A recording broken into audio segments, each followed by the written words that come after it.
everybody, welcome to another episode here on the channel, and today is pretty exciting because of the fact that the entire back of my car is filled with new car parts. Check it out. So what does that mean for the SS? It means what we're currently going to be working on is a custom exhaust setup for the car. Now the HHR SS does come with a 2.5-inch exhaust setup from the factory, but we want to go with a 3-inch exhaust setup. I myself am a big fan of Borla. They make a lot of the GM performance exhausts, and I actually had one on my 2.2 LT. Unfortunately, they don't make a 3-inch setup for the SS. Now there are companies out there that do. I myself am just not a fan of them. There's nothing wrong with those companies. They all make great products, and there are tons of people online who will swear by their product. But I myself am a fan of Borla, and since Borla doesn't make anything, we're gonna do it ourselves. So let's go ahead and dive into some of these parts so you can see what's gonna be put into the car. So for this whole reveal, let's go ahead and pretend as if we are starting from the engine and working our way down to the exhaust tip. So the first thing we have for this exhaust setup is the ZZP stainless O2 housing. So that is for O2 sensor number 1. Next part, which some of you actually saw in an older video and were able to guess right, is the ZZP 3-inch catless downpipe with the angled O2 bung for O2 sensor number 2. The next part is still sealed in the box, but we have 3-inch aluminum tubing for mandrel bends or true bends exhaust systems. They actually make the stuff already pre-bent for the design pattern of the SS, so it just will drop into place and we don't have to worry about bending anything. So the next piece of it, the Borla products, is the Borla Pro XS muffler. This is a 3-inch in and out in a center offset configuration. This is how the setup needs to be because of the fact that it will be coming off of the piping into the center portion, and then the offset is where the intercooled tip will be. Again, I know how Borla products sound just because I had it on my 2.2 and I think they sound amazing. This is going to give it a nice low end without it being completely drony and annoying. You can definitely tell by the inside of it. And then finally, the last piece of the puzzle is a Borla intercooled tip, 3-inch input, and I believe it's a 3.5-inch output, and that will complete the exhaust build. Now for the odds and ends, a box of hookers. I'm just kidding. We do have some barb hanger rods from Hooker Performance to connect to some of the exhaust piping and for the muffler to hang everything. And also some hanger bushings as well. So all of these parts, how does it end up going into the car? Well, it's really simple. So obviously the O2 housing and the downpipe are all gonna just bolt on without an issue. I myself am not a welder, my brother is not a welder, so we are gonna have to call in a friend to do this. So we're gonna take all of this stuff over to his shop, have him weld the parts that need to be welded. Everything else will either bolt on or connect with a V-band clamp. So next step is to get all of this stuff over to my buddy so he can start welding everything together.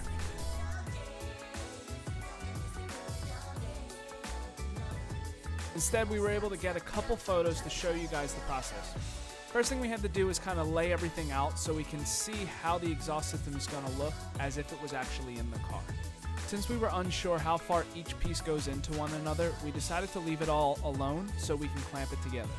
From here, we had them tack weld the end piece to the muffler and the tubing that connects to the downpipe flange. This will allow my brother and I to get everything underneath the car so we can test fit to make sure it's going to fit just right.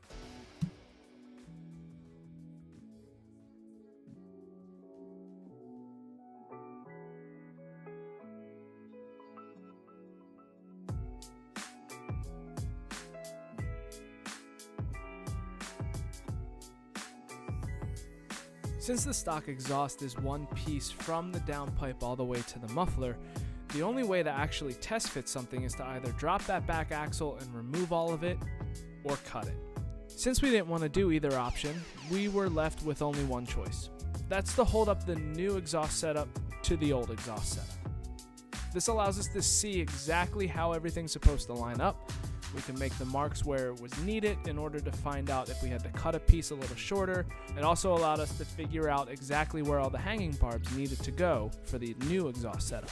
We had to make marks to figure out exactly how it was going to line up, so that way we knew how much we had to cut off that back pipe connection and then go from there.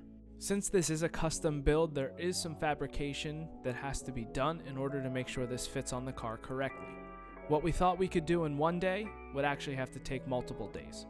To make it easier on everybody and to avoid multiple trips to multiple locations, we're just going to call in another friend who's going to install everything and weld the new hanging bars.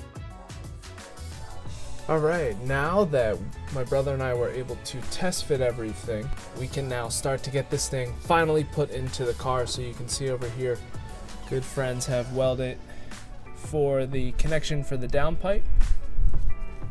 And then the other weld they did was just the intercooled tip to the muffler.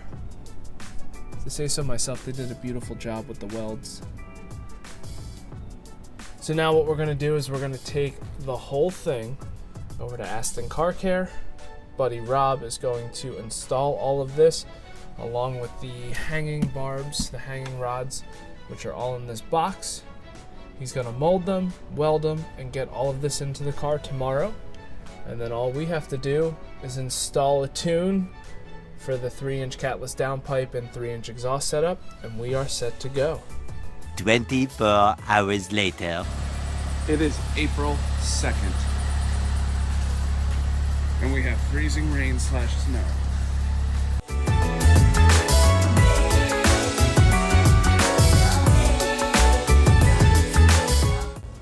Alright, so we dropped the car off about 2 hours ago, and heading back home. We're running some errands.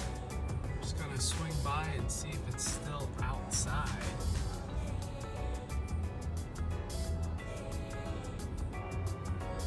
Which it is not. It's in there. Definitely putting the work in. Should get a phone call as soon as it's done. Cannot wait. 3 hours later. So I just got word from the mechanic that the exhaust is now done. There was a couple roadblocks along the way, but let's make our way over there. Let's see how this thing turned out. I am so excited to be back in this thing, writing the new tune for us to get this thing on the road.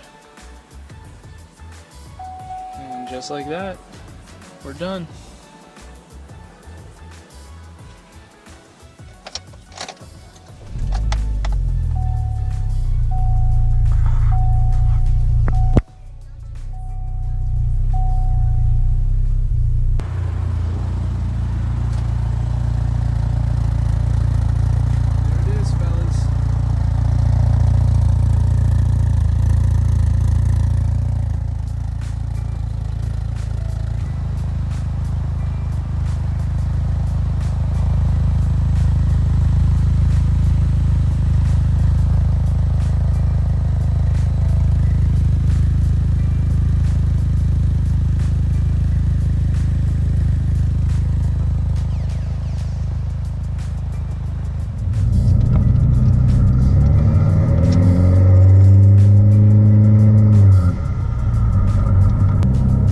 Initial response to this is that the car feels as if it's a little more responsive than it was before. Now I don't know if that's because of the fact that we're going from a 2.5-inch setup to a 3-inch setup, or if it's because of the tweaks in the tune that Matt over at ZZP had to do for the car. But either way, as soon as I hit that accelerator, it feels like the car is waking up and just wants to go. I haven't had a chance to go wide open with this thing yet because of traffic, but I think it's safe to say everything that I've done so far at half throttle, this car is really responsive, it's waking up, it's doing what I need it to do, and it's loud. It's really loud. So here's the really neat thing about this setup. The reason why we went with this when we were designing it in the first place was because of the fact that right now it sounds like a typical performance setup. It has a good, healthy, low-end, beefy sound to it. It doesn't sound raspy or anything like that. But when I actually get on it in this car, you'll hear it. And it's going to start to open up. I don't really have any space. But just to give it half throttle, it's pretty loud. That's about half throttle. So imagine what it's going to sound like when we go wide open and this thing is absolutely screaming.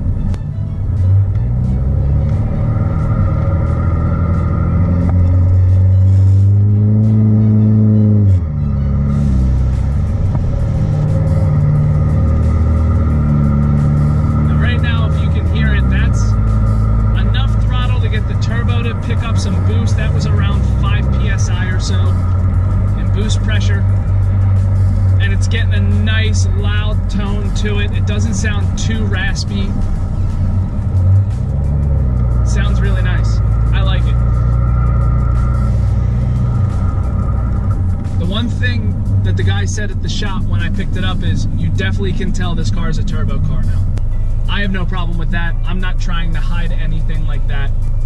It looks like a sleeper, but for those who know what this car is, they know what this thing can do. Now, the one thing I'm noticing too is induction noises. The car's always had pretty loud induction noises, especially because we have that ZZP air intake on the car. You could hear induction noises pretty well in the first place, but it feels like they're intensified a little bit more. A little open stretch. Let's see.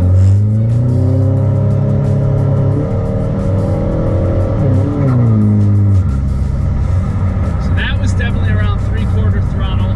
You can totally hear that turbo spooling up.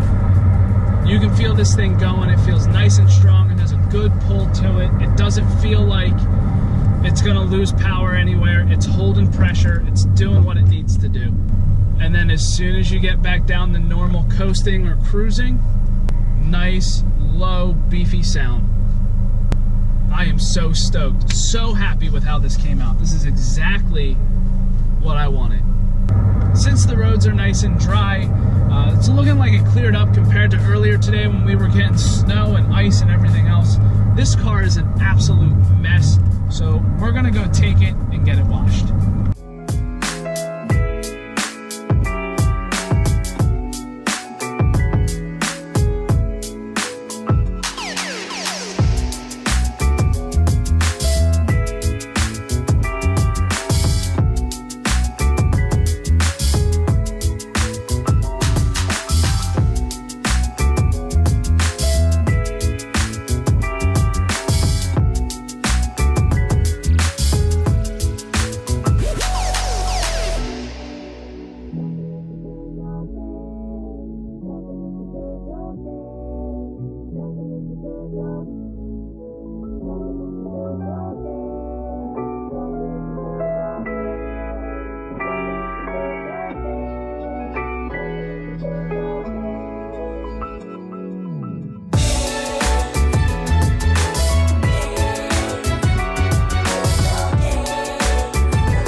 All right, we are back at the garage. Everything is ready to go. Car is clean And now if people come up, they can see it's Borla product. All in all, it turned out really well. I am very excited. We have to break it in a little bit. It does stink. But what do you expect? It's all brand new exhaust, so we're gonna have to burn up some of the coating that's probably on the muffler and the downpipe and the exhaust piping and all of that.